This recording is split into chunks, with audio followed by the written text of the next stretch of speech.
Nala 2's progress since she was rescued has been that she's adjusting well. She's a very feisty little serval, so she's keeping us on our toes, but she is adjusting well to the routine, and she's been eating very well for us, which is always very important, obviously. At the time of rescue, she had had a veterinary exam performed a couple days prior. It did show elevated liver enzymes. She did go a number of days without eating. I think the stress of everything and being in that car accident, that can cause a rise in those liver enzymes. And she also, just having been in the car accident, she could have had some liver contusion, so injury to that liver, which would also cause those elevated enzymes. We're not too concerned because she is eating for us. Usually if they have a really bad liver disease, they're gonna stop eating. She may have had a urinary tract infection, so he did start her on antibiotics prophylactically for that. So she got a little meat treat every night that she'd gobble down, and we haven't seen any issues with her urine since that time.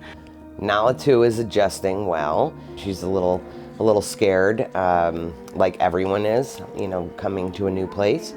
But she's doing well eating all of her food. In fact, I think that's her favorite thing to do.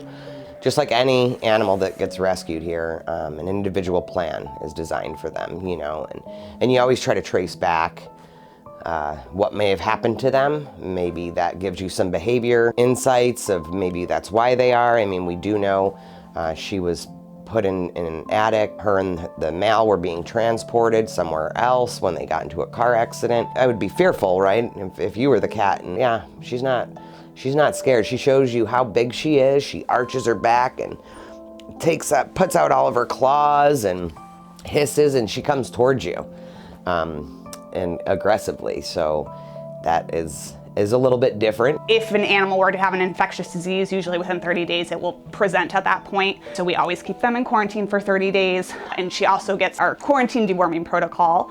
And now she'll be put on our quarterly deworming schedule along with every other resident that's here. If we don't know for a fact that they've gotten bone to meat before that they've consumed, we're always a little hesitant because we have incidents of animals that are new to bones, not really know what to do with them, and sometimes they can choke on them or cause blockages further down or what have you. So we just always want to play it safe. She has been on a boneless diet, supplemented with a lot of good vitamins and minerals, along with added calcium since she's not getting that bone in her diet. Starting tomorrow, we'll get her started on a bone diet and hopefully get some good leg quarters into her. When no one is around, she's just your typical serval.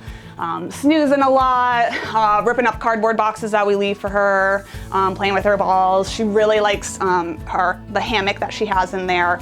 Cats that come in for a rescue, usually you just have that fight or flight stance to them, and most of the time it's gonna be flight, which is completely understandable. They wanna hide, they want nothing to do with us, they don't wanna be seen. And we went ahead and gave her measures to hide from us if she wanted to. But Nala 2 is not a flighter, she is a fighter. She puffs everything up. I mean, that tail gets as puffy as it possibly can. She arches up her back, ears sideways, growling, hissing, showing her teeth. They're beautiful teeth, but she loves showing them off. And she's really cool. I haven't seen other cats really do this too much, but she loves showing us her claws as well. Obviously, it's a little more dangerous than working around her, but I love that she's just being who she is, and she's a feisty little thing. In her adjustment period, she's just letting us know that she means business, but otherwise, when we're not around, she is doing really well. We have a sound machine in there so she can listen to the birds and the rain coming down, and so she really seems to enjoy it a lot. Once she's settled in a little bit more, we get past that 30-day time, we'll hopefully be moving her out into a habitat. When looking at her, say, wow, I cannot believe people have these as pets, or should we say try to have them as a pet. I would guess in the behaviors that I see from Nala, these people probably had some fear from her, and that's maybe why her and the male were living in the attic, or maybe they were destroying the house or peeing everywhere. But when you see that type of aggression as well, it's like, what are people thinking? The kind of care that we can provide for an animal after it's been rescued that's an African serval is, the proper nutrition. And that's mostly what we don't see. When we do rescue these animals, we see a lot of metabolic bone disease.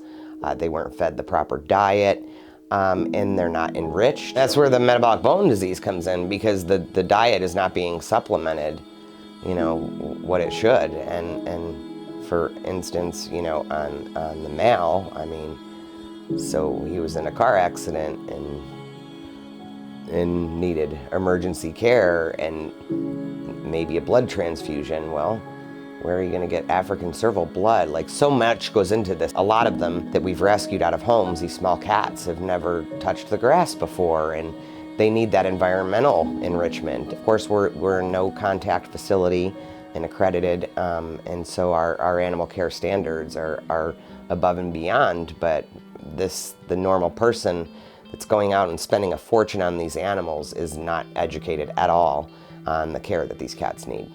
The small cat crisis in general, and just this year with Turpentine Creek, we rescued 5 small cats. One was a bobcat that, you know, couldn't be rehabbed, but all the others were pets. 3 being African servals and 1 caracal named Emma. And, you know, just like Nala, her and this other male serval were bought, probably adorable as kittens. Of course, every kitten's adorable.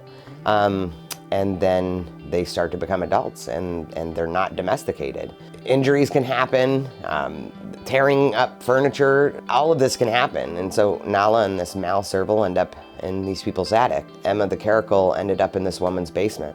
Zuri, she was a pet whom this family really, really loved, but understood that they couldn't take care of her and also still have a home left. So this is just the unbelievable thing that we're seeing with this crisis. And for sanctuaries, we're overwhelmed. Like, the calls that are coming in on small cats at all the accredited sanctuaries is unbelievable. On average, maybe 1 or 2 a week.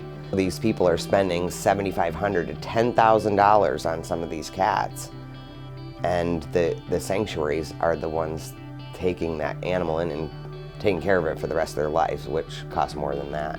Sponsor an animal like this and have, you know, papers come from a sanctuary just like TCWR, and instead of throwing money away and costing heartache for both people and animals. There's animal shelters all over the United States that are flooded with domesticated animals that need our help and that need a home and that are safe to be in a home. And yet these animals have nowhere to go, so do something simple.